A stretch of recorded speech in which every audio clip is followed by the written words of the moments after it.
Você sente a raiva subir. Naquele segundo, você tem absoluta certeza de que você tá certa. 5 minutos depois, você percebe que falou que não devia. Hoje eu vou te mostrar o que fazer justamente naquele segundo antes do estrago. Talvez você esteja lembrando daquela discussão com seu filho ou daquela reunião que você respondeu de um jeito e depois se arrependeu. Esse vídeo é para esse momento. Eu vou te mostrar um caminho em 3 etapas para recuperar alguns segundos de escolha justamente quando parece que você já perdeu o controle. Eu sou a Sheila Menegari, psicóloga gestalt terapeuta, e se você assistiu o vídeo da semana passada, já sabe que eu não vou te prometer a não sentir raiva. O que eu trago para você hoje é o que fazer quando ela já tá explodindo no seu corpo. Por que a raiva faz a gente agir antes de pensar? Quando a raiva chega, o córtex pré-frontal, responsável pela parte racional, de julgamento, de raciocínio, ele dá uma bugada. A amígdala, que é uma partezinha primitiva lá dos nossos ancestrais, que responde muito ao emocional, sinaliza que tem alguma ameaça acontecendo nesse ambiente. E aí, o nosso raciocínio já foi de arrasta. O sistema nervoso simpático ativa, cortisol e adrenalina sobem, coração acelera,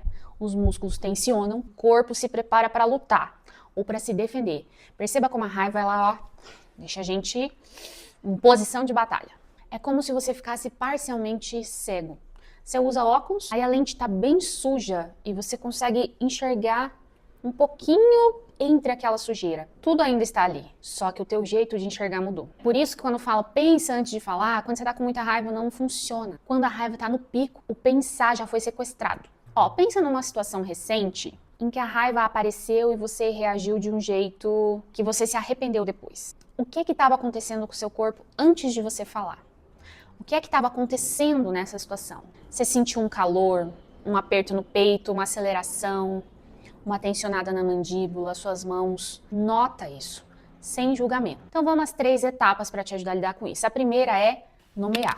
Se você que me acompanha, você já sabe que o primeiro passo que a gente precisa dar no caminho do autoconhecimento é saber descrever o que está acontecendo. E isso é dar nome para as coisas, é dar nome para aquilo que eu estou sentindo, é dar nome para aquilo que está acontecendo comigo. Então, se eu consigo nomear, é raiva. Estou com raiva. Aqui você já pode trabalhar um pouquinho de uma distância entre o que você está sentindo e a reação que você pode ter. Perceba que tem uma diferença entre se identificar com essa emoção no sentido de eu sou uma pessoa raivosa ou eu estou com raiva nesse momento. A emoção pode ocupar o seu corpo inteiro, mas não representa quem você é por inteiro.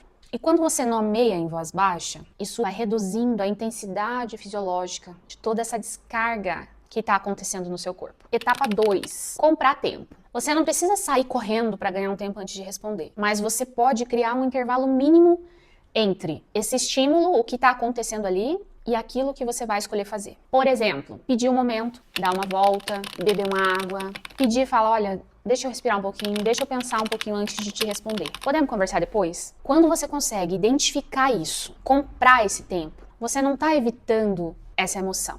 Você está evitando conversar no momento provavelmente errado. E você está evitando ceder a um impulso que talvez você possa vir a se arrepender depois. E agora vamos à etapa número 3, que é você escolher o que é que você vai fazer com essa raiva. Depois de uns 90 segundos, a intensidade começa a diminuir quando você está consciente do que está acontecendo, e aí você já consegue pensar melhor.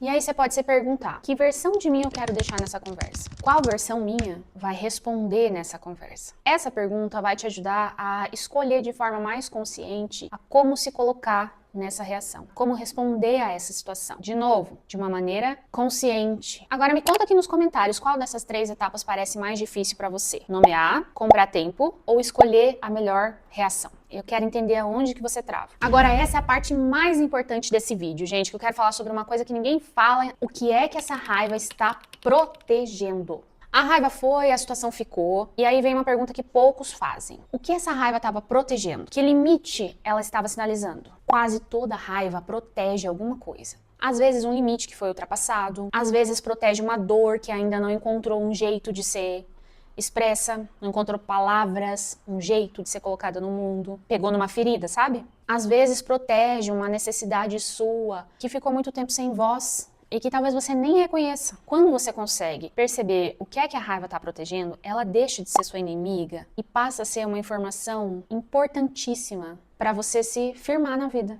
se posicionar no mundo. Faz sentido isso que eu tô falando? Já deixa o teu like aqui, porque é muito importante eu saber se você tá curtindo esses conteúdos para que eu continue aqui com você nessa conversa. Agora, se você reagiu de um jeito que você não gostou, se arrependeu, não fica se autoflagelando, tá? Porque de nada adianta você ficar aplicando culpa, mas você pode carinhosamente se perguntar: o que que me trouxe até aqui? O que que me desperta esse tipo de emoção, nesse tipo de situação? E o que que isso fala sobre mim que eu ainda não entendi? Se você segurou e não disse algo que você precisava, por exemplo, talvez a raiva sinalizasse um limite que precisa ser expressado, clarificado. Isso merece atenção. Talvez no momento mais calmo você sinalizar à pessoa: olha, fulano, não gostei do jeito com que você falou comigo aquele dia sobre isso. Esse é um ponto delicado pra mim e eu gostaria que você tivesse mais cuidado quando for falar sobre isso na frente de outras pessoas, por exemplo.